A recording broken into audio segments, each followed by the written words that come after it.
When I woke up and came to, I was told, Jordan, your life's never going to be the same again. You're not going back to university. You're not going to be running again. You're going to be in hospital for over a year. Then you'll be at rehabilitation.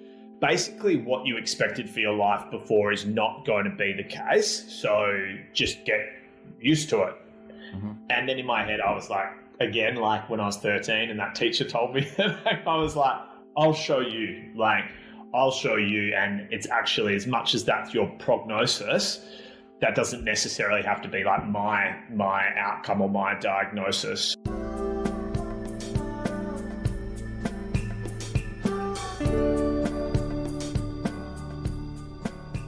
Ever wonder how some individuals are able to rise above the life challenges that are thrown at them?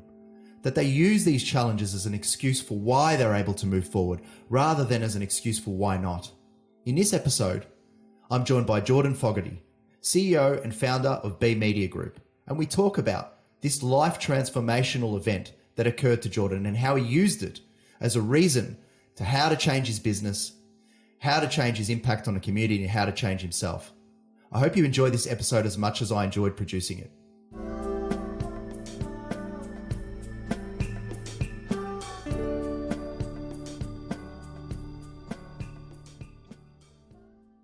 So I'm joined by Jordan Fogarty, CEO and founder of B Media Group. Really happy to have him on. Jordan, thanks for coming on. Oh, pleasure. Thanks for having me, Joe. Yeah. So how are you doing? Yeah, well, really well. It's been a busy few months. That's good. Tell us a little bit about yourself for the listeners out there. Sure. So, well, that's it. I'm a dad. I'm a husband. I'm a business owner. I have been in the space of marketing digital for the last 10 years. I grew and scaled my agency, and then in the last 6 months have been acquired by a very large NFT metaverse global company. So going into that entire world right now. And that is another world, and perhaps the focus of the episode won't be on that, but we do want to know a little bit about it, and so what you're passionate about within B Media. So could you tell us a little bit about the actual business itself and what you do? Sure. So I'll tell it through an example. Like we've got a 5-year joint venture at the moment with the AFL footy here in Australia, and that's really building out the NFT opportunities and metaverse experiences, activation. So bringing this virtual world, this new exciting next era of the internet to Australian fans. Over 1 million fans of the AFL, and then many millions of people that watch on TV and engage. So that's a lot of our work is being their technology partner to bring them into this new world. And do you think that world will actually end up coming to a 40-year-old male like myself? Will I actually be immersed in this world at some stage? Because at this point, it's a bit of an enigma to me. So think of it like this. I mean, you don't necessarily say, I'm on the internet right now buying shoes. It's just part of your life. You're like, that's convenient to buy shoes online that are going to get shipped to me by tomorrow. So I think, it's a few years away, but I think eventually it'll be immersed in, you won't even realize you're in it, but you are, because it's part of the technology you're using. Like you're using your smartphones now. We just take that for granted now, but that was a super novelty 10 years ago. Okay, cool. So it's going to happen whether I like it or not. It's coming for you. It's coming for me. Perfect. Look, I'm really interested, just in doing a little bit of homework on you, that you were a teenager when you actually got into a fairly significant sort of charitable personal exertion, which was to help raise $104,000 for a women's refuge. So could you maybe talk to us about how that actually happened? I know, it was sort of, it's like, wow, okay, 13-year-old guy getting into this. So I was at a school, and we had 12 months to do a project, and it had to be large. We had to put a lot of effort in, and it was part of this sort of, program that we were doing. And some guys were like, I'm going to make a skate park, like a half pipe or whatever it might be. And then I was like, I've had quite a, privileged upbringing. And I was like, what about, it was novel to me at the time. Why don't I do something maybe for someone else other than myself? And I started researching out there, lots of different charities. And then luckily I hadn't had any exposure to family and domestic violence with my own experience, but was like, wow, I haven't didn't know too much about this and started researching more and more. And I was like, maybe this is something I should bring some awareness and raise some money for, because young kids impacted by this, displaced from their homes. So yeah, that's how the journey started, and just threw myself like head first into it. And I've got a couple of little stories I can tell if you want. Yeah, sure. Go for it. So I remember they were, well, first of all, and this is probably connected to, I suppose, a bit of where my determination started to really grow, is I told the lady that was running the program that I'm going to raise $50,000 for this. And I still remember to this day, she rocked back on her chair and just laughed out loud and was like, let's be a little bit more realistic. And I think, maybe strategically she was challenging me, because I was like, I will die before I don't hit this goal now. Like I am hitting this goal. And I was polite and like, I'll show you. Like, of course, naturally, she was there at the end, very proud and very like, I helped him get here. And that really drove my... By not believing in him. Yeah. It was totally strategic of me to doubt the students. But then we had a week where we could go on a ski trip and all of these things. And I really wanted to do that. But then I thought, you know what, if I'm going to go and raise money and be able to put my name behind this, I need to understand what's happening here. So I was like, I'm going to go and work in 5 women's refuges for a day. And that was bizarre, because they're like, hold on, you're a 13-year-old male coming in. That doesn't happen. I was like, well, let's find a way to make it happen. And that was a life-changing week for me, all over different parts of wider Perth in WA at the time. Life-changing, because I was deep in it for 5 days and saw some, I'm not going to go into detail now because we don't have time, but that was the second big lighting of fire in my belly to go, I've got to do something to help this. Do you think you've, I'm thinking about that particular decision to do that at that early age, it's both entrepreneurial, but it's also charitable.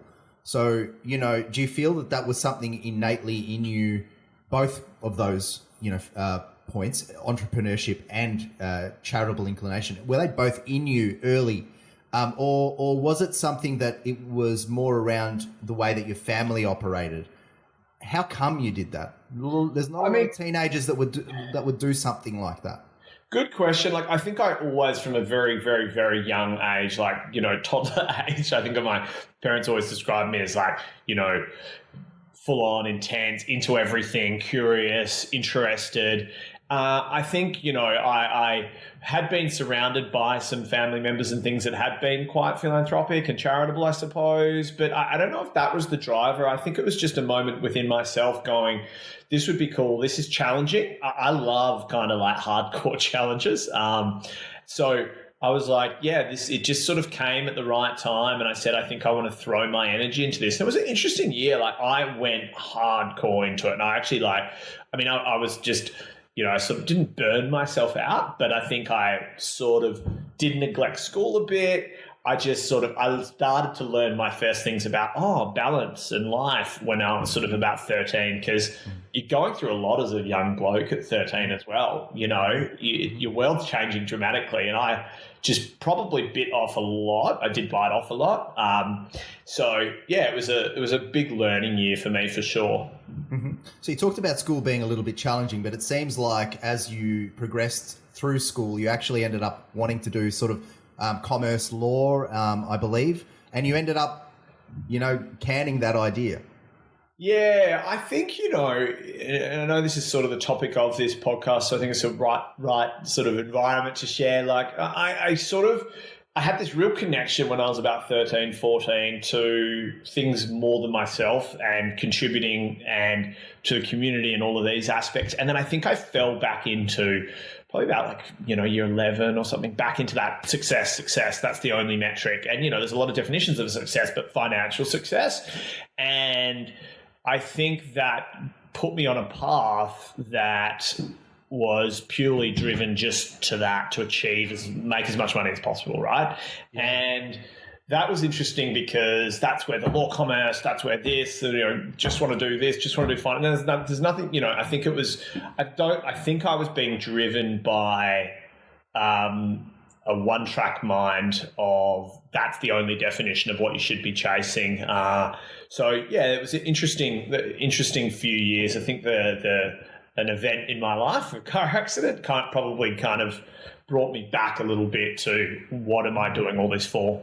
Yeah, it's like the sort of capitalist sort of idea of propping up GDP is kind of enforced on us, and you have to kind of do an unwinding or something like that. And you talk about this particular accident. I think it sounds both traumatic, but also it when you look at it, it actually changed a lot for you. So could you maybe talk to the listeners a little bit about that? Sure. I think, I was 19-year-old, thought I was, absolutely invincible at the time, and got into a car with someone, and 140 kilometers an hour. I was front passenger into a tree. Took them over an hour to get me out of the car. Got airlifted back from Margaret River to Royal Perth Hospital, about 3 hours away, and an hour in a helicopter. And landed there. I remember they told my mum, who'd arrived at the hospital, thought I only had a broken arm. I think they were trying not to alarm. It was like, he's not going to be with us in an hour. He's lost too much blood. Pretty much every bone you could think of was broken. I've got a big metal plate in my head. I've had a few reconstructions here. Wow. Left arm, all my left ribs, lung collapse, shattered my femurs. I mean, some people break their femur in one spot and can die. So I literally shattered both of mine. I've got big metal plates, big metal rods in there still. I think it was about 24, 25 bones overall broken. And that was a real shake-up moment for me. Wow, was it ever? I mean, it sounds incredibly traumatic for yourself and the family. For many individuals, I imagine that could be used as an excuse for why not. And maybe, I don't know, tell us a little bit about how you processed that particular accident and how long it took you to sort of get back on your feet, figuratively and literally. Yeah, I think I was grateful at the time because a few years prior, I started reading a lot of philosophy, a lot of different books, Power of the Mind, all of these different things I'd kind of become really interested in. I think I was telling someone about this the other day. When I was 13, there was this book on the shelf at our home, and it was How to Win Friends and Influence People by Dale Carnegie. And I think it was a school holiday. I was so bored, and Mum didn't really let us play too many video games and things. So I was like, all right. And I was like, okay, this is really interesting. Oh, there's actually strategies and ways to figure stuff like this out in life. So luckily, the reason I explained that is when I woke up and came to, I was told, Jordan, your life's never going to be the same again. You're not going back to university. You're not going to be running again. You're going to be in hospital for over a year. Then you'll be at rehabilitation. Basically, what you expected for your life before is not going to be the case. So just get used to it. Mm-hmm. And then in my head, I was like, again, like when I was 13 and that teacher told me, I was like, I'll show you. And it's actually, as much as that's your prognosis, that doesn't necessarily have to be like my outcome or my diagnosis. So I really just sort of sat there and do you want me to go into a little bit about, I suppose, that mental recovery, if you like? Yeah, that would be great. So I think for me, there was periods of time, a few hours a day where I couldn't have any visitors. And I had a lot of visitors, which was great, but also it was amazing. But I'd sit in bed listening to cool music and just imagining that I was running back on the beach, that I was doing everything normally, real that sort of power of the mind, kind of attract in what you want stuff. I just when you're in a moment like that, you sort of that you've got a certain period of time to choose the path you want to go. And it's, I was alarmed by the risk of that. And I didn't want to be, I didn't want to go down the path of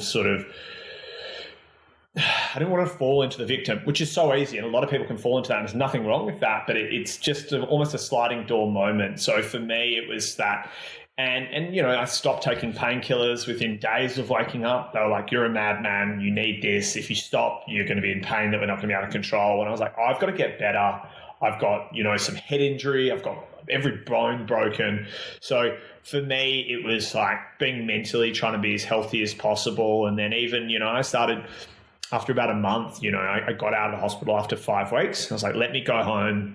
You can come to the home. You can, let's just make this work. And initially they were like, no. And I'm kind of a firm believer of like, you don't get what you don't ask. So I just kept lobbying and trying and had some great friends that would drive me daily, twice a day to rehabilitation, because I sort of had to learn to walk again and these type of things. So yeah, it was a real interesting journey that I think, like you mentioned at the start, I wouldn't, if you said, okay, I could rewind the clock right now and that not happen, I'd be like, no, happen. Like, it was painful, but I think I learned a lot from it.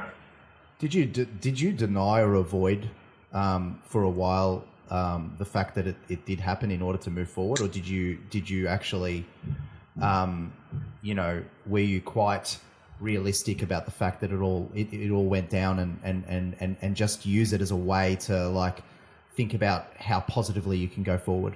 I mean, not at the time, let's be honest, right? Like, the beauty of hindsight, sitting here right now, over 10 years later, it's like, I'd be lying if I said in the moment I was thinking that. I think the second layer of intensity was the driver of the accident left the scene. Yeah, that's super interesting. Like, I was thinking about that, and just to reconcile in your mind that someone would do that, and to sort of somehow get to a point of like forgiving, or how did you go through that journey? So I woke up and, you're a bit out of it for a few days when you wake up from an accident like that, and you've been in induced coma for 6 days and you're pumped full of medicine and drugs to keep you asleep. Eventually, I think it was about 10 days, 2 weeks after I was fully had woken up, my family told me that. And I remember it just being like, it was okay what I was dealing with at the time. It was like, this is actually navigatable, because you've just got to allow time and your body's going to heal.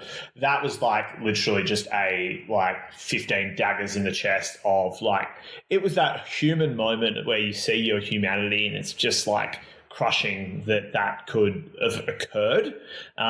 So I think for me, the first year, I wanted to kill the guy, right? Yeah. I imagine you would have had animosity and hate like that. Totally. Yeah. And then your mind starts to develop these stories. And, I remember a family friend of ours, actually a counsellor as well, came and caught up for a coffee and said, "How are you going?" I was like, "I'm fine." Because I was so focused on my physical recovery, the kind of emotional and mental recovery, it was just sitting dormant, dude, you need to deal with this. And she was like, "Okay, cool. Well, when you're ready, I'm just really keen to chat." And I was like, I'm fine. And then eventually had a chat, and someone who works in her, her studio as well, or clinic, whatever you call it, asked me, "When are you going to forgive this guy?" And I was like, "What?" Like as if forgiveness was a given. Yeah. When he got, yeah, exactly. And I was like, "Are you kidding?" And she was like, story. And then I was like, maybe 5 years. She was like, okay. She left me. 2 weeks later, asked the question again. I was like, oh, maybe 3. And I suppose that was the turning point where I started to, she was really good with me over quite a few sessions to just sort of start to, at the same time, start to, I suppose, open my mind up to that possibility. And, then you start to go, hold on, what about my kids? I didn't have kids at the time. I've got them now, but what's that impact going to have on me? This bitterness, this anger, this resentment, this vengefulness. And, at the same time, we were sort of there was a criminal court case against this guy that I had to go and speak at. So there was so many different levels of this journey it was painful going through it at the time. Yeah. Was there a moment where you were able to just let go and forgive him? Yeah. So this honestly sounds like it's like a Hollywood film when I tell you the story. We were down in this courthouse in this Bunbury. It was sort of like a 2 hours out of Perth CBD, and a whole day of court. And even his side, sort of prosecution, like his defense side, were trying to trip me up. And I'm like, dude, I barely remember. Like, he was definitely driving. Like, it's just, that's conclusive. They were still saying he wasn't driving, which was ridiculous. And then that night there was this enormous storm and we actually couldn't leave the whole courthouse. So it's me and then his family, my family and his family, sitting across the lobby, obviously not talking, all of these things. And that was just a wild experience because we came back the next day and he got found guilty, but then the judge said, I want to do sentencing. So basically where the judge chooses how many years can you go to jail for, or do you get a suspended sentence? And she asked me, the judge, Jordan, I'm going to give you an hour to give your victim impact statement to help me decide on what sentence I should give this gentleman. So I go off for an hour, like, oh my gosh, this is such a enormous burden to be thrown on. And I didn't know this was going to happen. And I eventually came back and said, listen, I'm no comment. You're a justice system, you're a judge. This is for you guys to use our law to make that decision, no comment. Which I think that was the point. What had happened is during these few days, I started to hear and understand that the car was going 140 kilometers an hour. Was he in the best decision-making capacity after this? And, people had already come to the scene, so he didn't leave me for dead. So I started to go, all right, there's a bit of a side to the story that my brain mind hadn't let in. And there was this amazing moment when he'd been given a suspended sentence where he didn't go to jail, but he basically had to be on good behaviour for many years. And I just was looking at him, we were looking at each other, and then I just felt this urge to go over to him. And he's sitting in the stand, whatever they call the stand, and gave him a big hug. And it was this wild moment of the whole courtroom, what on earth is going on here? And then you've got my brother and sister and mum and other family who they all wanted to kill him too. And then they actually knew this. I didn't know him very well, but they knew him a lot better. And then seeing my sister and my brother and my mum come up and do that and hug and sort of forgive in that moment was this, I remember all the different lawyers and things were like, we've never seen anything like this in our whole careers. What just happened? I think it was sort of this is my chance to let it go and to offer some of that forgiveness. He didn't try and kill me. He didn't try and do all these things.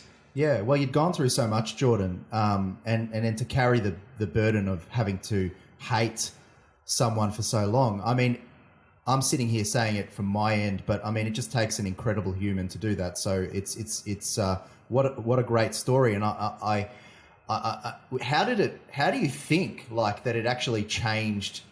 I mean, it would have changed your life in so many ways. So it's in some ways I feel embarrassed asking the question. No, don't. How did it change your personal life? Yeah, I think I'd always been really quite intuitive, but when you sort of start to grow up and you're don't listen to those gut feels and don't listen to those intuitive kind of warnings. And there was a bunch connected with this gentleman that I got a bunch of intuitive warnings prior. And in the week or two leading up to this event that I didn't listen to, I was like, just, give him another chance. And he's an okay bloke. And it's interesting because now I'm running a business, scaling a business, family, friends, wider. I'm mate, if it's a boardroom or anywhere and someone's challenging things and my gut knows a certain way, I'm I'll fight for that. I'll go hammer and tong, and they're oh, he's a bit sort of, that's a bit out there. I'm mate, it's a lot less out there than this is a better signal than just some logic, which can often be undone. So I think that's something I always try and make sure I'm listening to my intuition and gut more. And I think outside dealing with people, probably having a compassion to understand pain, because it wasn't just the physical pain, that was easy. It was this emotional, mental pain that was hardcore for a few years. I hope that makes me a little bit more, I hope it gives me that empathy to understand pain quite well. Do you know what I mean?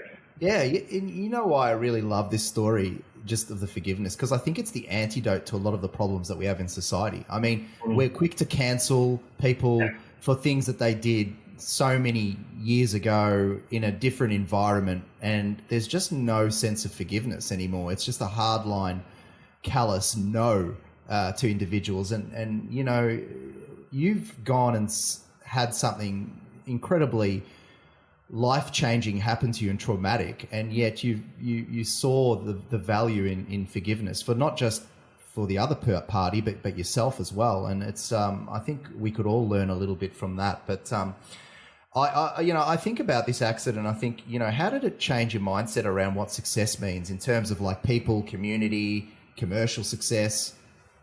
Yeah, for sure. I think, you know, like building on those, I had a year or two of not working, recovering, sitting around, and went through like ups and downs of like mental kind of, you know, headspace, if you like. And I think that's when I did drop out of law and was like, I don't want to be a lawyer. There's nothing wrong with being a lawyer, but just for me, after year one, I intuitively felt this isn't what I want to do, but I did it again.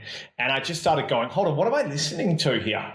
What am I listening to make key decisions in my life? It's like some societal pressures, some you should do this, you should be that, you should do that. And I was like, I have always wanted to start a business.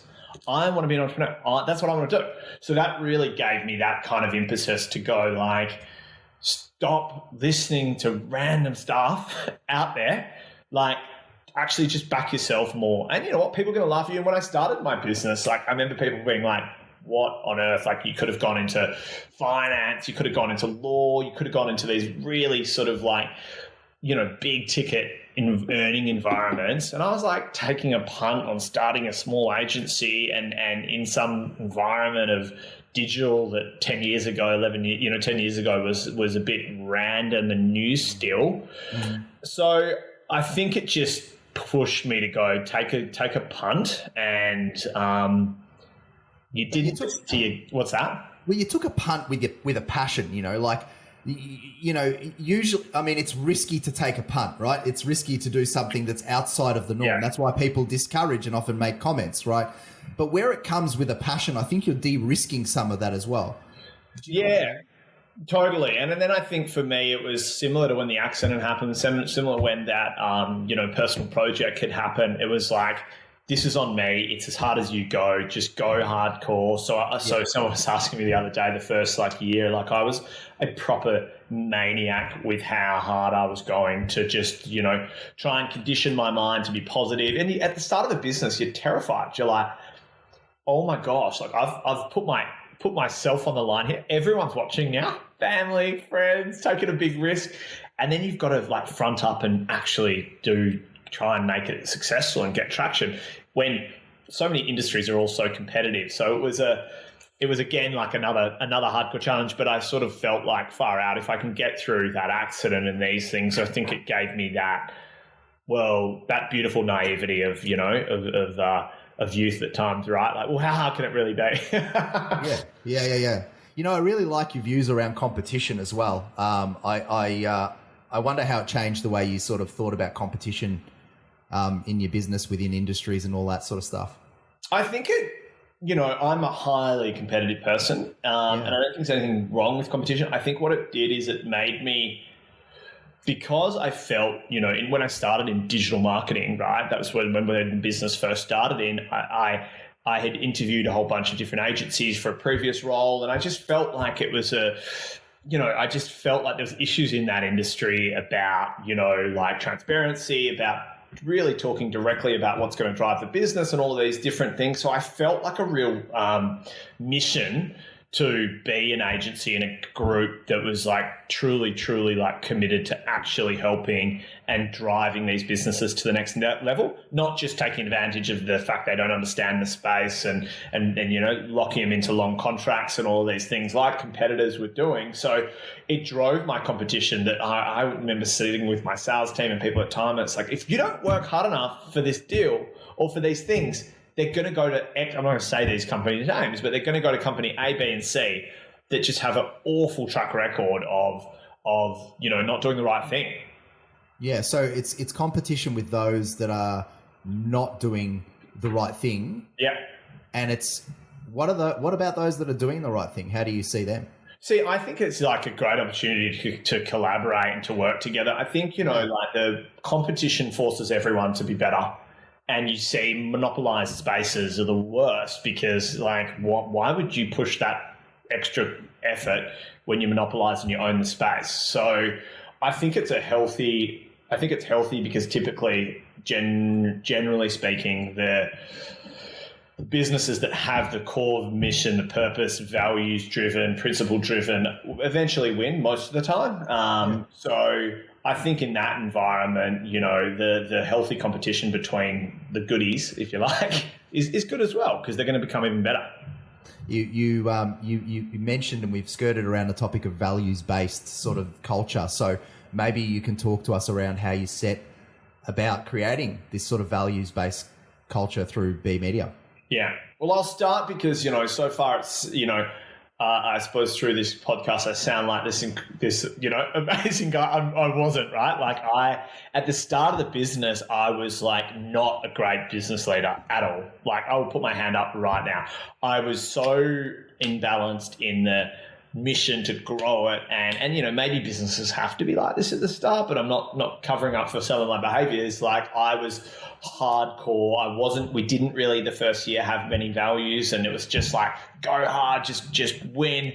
And that was a little bit imbalanced because I was burning people out. Like, let's just call it what it was. I was, burning people out. I thought that everyone could go as hard as me. And hey, it's like when you're the business owner, no one's going to go as hard as you because like you're getting a large proportion of the upside.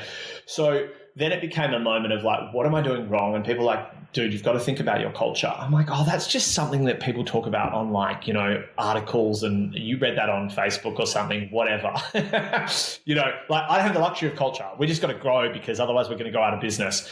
And then I was really, really forced to take it seriously because I was like, I want to retain and build this amazing environment of people that truly feel what I do about the help and the impact we can have on communities and businesses. So that was a zone of really just taking it seriously, brought on some amazing people and consultants and elements to basically start to learn and understand how to design a sort of systems-based, culture-driven organization. And so you've talked about a build out of cultural leadership teams. Yeah. Can you kind of talk to us around that, what that means tangibly?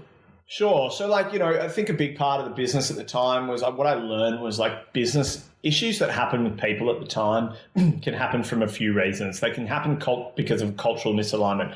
The person just doesn't care and they're not on board with the culture. It's like, okay, so let's say there's a big, some big issue with the team member, or it's architecture. Like it's because of the way the business is designed or the tasks or the flows, this person's being unfairly overwhelmed and they're playing up and becoming an issue because it's poor business design, not because they're culturally misaligned. It's poor business design. Mm-hmm. And then the third one was this, element I learned around stewardship. So stewardship just being like, how much are you taking on? Are you saying, yeah, I'll do this project, that project, that project? Like eventually you're going to become a point where you're ineffective. So from those sort of three areas, I was like, okay, we need to invest in all three. The stewardship, the strategic planning, and just do these two things this quarter, not 17. Let's design and map the process and the tasks out, always be having people give feedback so that can come nice and streamlined.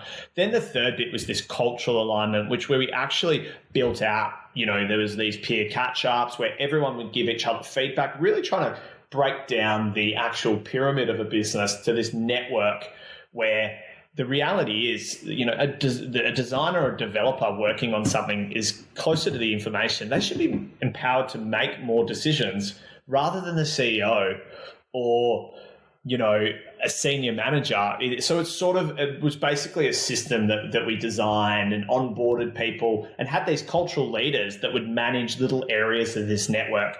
They'd be responsible if there was all these issues going on. They'd go in there and encourage people, speak up. What part of these three areas is why you guys are in a biffo or things like this? So it was a really cool learning, I suppose, to go, wow, like a business is kind of like a human body. There's all these different systems that intercorrelate and affect each other. How do we make sure that this is kind of operating well? Is there an element of like on hire and staffing that you just have to be a little bit more discerning about and clear about what your culture is, and potentially try to determine what values the other individual has? Totally. So we actually have you go through like a skills onboarding, right? And then you go to a different team and a different group that's your cultural interviews. So like normally interview 2 is like, this person looks great. Interview 2 is that. And depending on the level of a role, like sometimes for senior roles, they'll go through 7 or 8 interviews. And some of those are dinners, some of those are like catch-ups, social events, because, I think from that perspective, in the environment that I'm in right now in my role, as we're scaling up drastically and working across multiple regions and countries, and there's a lot going on, not unfortunately, it's now my only real way to effectively high leverage manage the business is managing the culture. It's like, the huge issue over here, who's in charge? Are they culturally kind of fitting in? No, they're not. They're this, and I'm like, all right, I've got a real problem I need to jump into now. So I think that's it's number one, because that's done well. All those other bits of everything I mentioned before are going to be done and designed and find their feet. So yeah, that's probably my major focus now, is that part. Are there any specific values you think that actually make their way from that accident? Like, is there anything that's unique to that? A big one over the years, and we've sort of crafted the wording, but it still has the same essence. Like my big one was like, be courageous, growing the business. And because you can have all these amazing ideas and all these amazing things and philosophies and just grand visions, but if you're not courageous to start or to take the first step or the second step or to have that tough conversation or to challenge that person.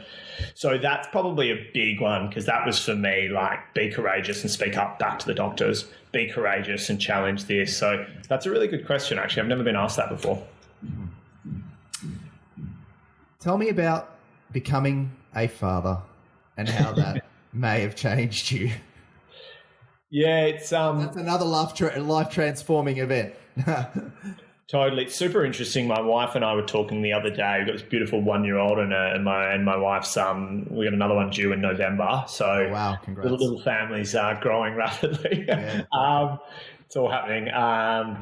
We had this conversation. We were like, how do you design in, like, from my life experience, this challenge and multiple challenges have been so phenomenally growth driving and have leveled my development up so amazingly. We were having this conversation, like, I don't want my child to go through anything that I've been through, but I've gotten so much out of it. So we were sort of having this conversation, like, how do you as parents, like, design or try and impart this wisdom and knowledge? Because, we don't listen to our parents, do we? So it's been an interesting conversation we've been having lately. So we're saying in some ways that the kids need to actually endure their own hardships, but as a parent, you've got this, want to protect them over everything. So there's this kind of, this sort of dialectic where you've got full protection or full exposure, letting them go on a bus at 2 years old and just making their way home, Yeah. That's those type of crazy stories. Yeah. No, it's interesting. And I say, I believe that I worry at times that there is this overprotective kind of approach, even in school years and things. And it's like, I think for me, I really hope I'm not going to be like that. But I think there's got to be a point in time where it's like, we've got to let these kids mess up, fail, have, bad things are going to happen, not mollycoddle them too much, like actually just help them feel that pain and that struggle rather than try and protect them from it. Yeah. I think about all that you're doing, and just talking about this fatherhood situation and parenting. It's an absorbing, conversation. How do you balance, worrying about these things and, then also worrying about the decisions that you make in B Media and then also have the, kind of foresight to to realize that you need to do things outside of that and keep yourself happy and healthy. Like you talk about kite surfing and fitness and getting into cooking. You know, how do you do all of these things? Where do you find the time? I think I know. One thing I know is I don't know that much. So let's start there.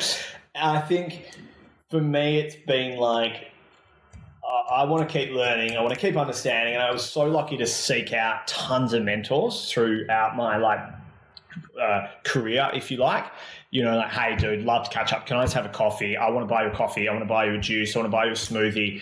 Hey, when you're going through this, when you're having this, hey, I've got staff that keep leaving. What am I doing wrong? Or blah, blah, blah, blah, blah, blah, blah. My margins aren't as good as I want them to be. And I hear that other people have. So I've kind of always just chased that and sorted out. And then, you know, at times I've gone, oh my God, I was literally making a dumb mistake consecutively daily for years. And then someone's told me like, oh dude, that's not how you approach that. And I've like instantly, so I think I read quite a lot, listen to lots of podcasts and Audible, like books, just, I suppose trying to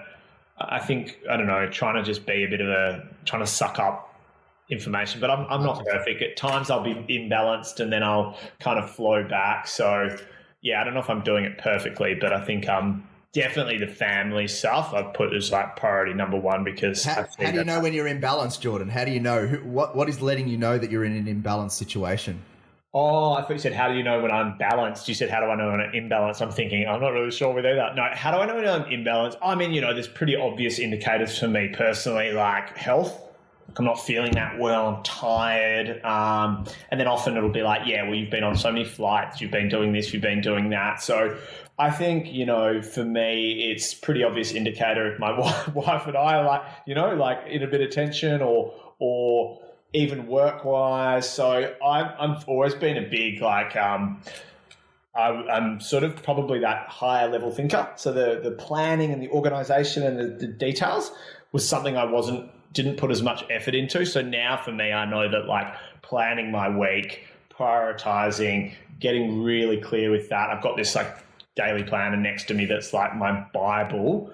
I just mark in like family stuff as well, like mark that out, book my calendar. Like I sort of live and die by my calendar. So sometimes I go back and reflect on my calendar. Yeah. And then go, no wonder you've got this issue, because shock horror, you haven't spent any time on it in the last 6 months. Makes sense. Hey, how do you define your success pre the accident and post accident? I mean, I think before pre-accident, it was money. Yep. Literally, it was one dimensional. It was like more money equals you've done better.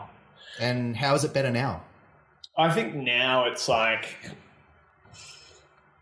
for me, it's like the person I'm becoming is 1,000 times more important than what I'm materialistically generating. And you know what? That's harder. Like, it's much harder trying to become a really good person than build a business. Like, it's much harder. Like, we've got these vices. We sabotage ourselves. It's like, it's much harder. But then I realize when I've got my focus in that area and environment more, it's like the materialistic achievements seem to flow easier rather than the other way around. So the podcast name definitely resonates with you then. Totally. I mean, it's absolutely, you know, and I think there's so many different people you can look at, and it's sort of like, are you just saying, oh no, I'm about more than money? And it's like, are you sort of actually meaning that and living that, or are you just saying it? And it's kind of obvious if it's one or the other. So yeah, it's a great trap, I think, of our, I don't know, generation, without being too philosophical. It's like so easy to just chase. You see everyone on social media, everyone's on a boat in Europe or God knows what. It's so easy to fall into that trap of prioritizing that stuff. Yeah, for sure. You know, just getting to the end now and just thinking about what still keeps you up, and what is there still to do in your life, in the business, and you know what's next. I mean, I think for me now, like, it's sort of, I feel like I'm getting a bit of a better grip on some elements of maybe my leadership and these type of things that I've spent a lot of years on. I think like it does change you when you have a kid. Like I actually took a few months off when I had, it was like I've never done anything like that before in my career. Like take time off, and I was just going to the office Monday mornings and then just hanging out with my little son. And I mean, like I would never have done that if you asked me 3 years ago. But I was like, no, honestly, if I can't do this at this time, so. I think for me, that was a big pivotal shift of like, I'm like, what the hell's happening with the environment? What the hell, like, do I now have a bigger responsibility with things I'm doing in work and all these different things? Like, it's like, dude, you've kind of got a bigger responsibility now than just to be looking after yourself. Like, you've got to be putting some time into some, and you know, it's, to be honest, for me, like the environment is an example. Like, I'm not going to go down that rabbit warren, but it's, to me, and I think for a lot of us, it's like, it's too hard. It's such a big one. It's like, oh, don't worry about it this way. Yep. And now I'm like, hold on, man. Like, you've got young kids to answer to. You've kind of got a bigger responsibility. What am I going to tell them when they're 20 that I was doing right now?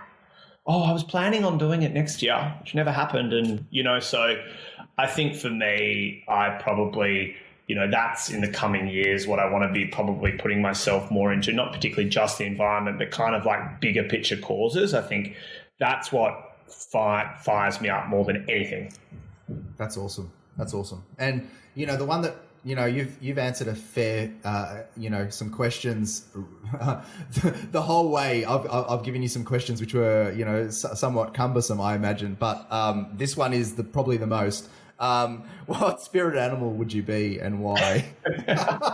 I've tripped over some pretty interesting cats with that one. Have you? So I would say, you know, I've always been, I'm an Aquarian, I'm a water baby. Anything in the water, I'm happy as long as it's not too freezing cold. But even that's okay sometimes. So I reckon dolphin for me. Dolphin. You know, playful, fun, but then also kind of like intense and pretty like, you know, pretty full on if they want to be. So kind of, I think that's probably mine.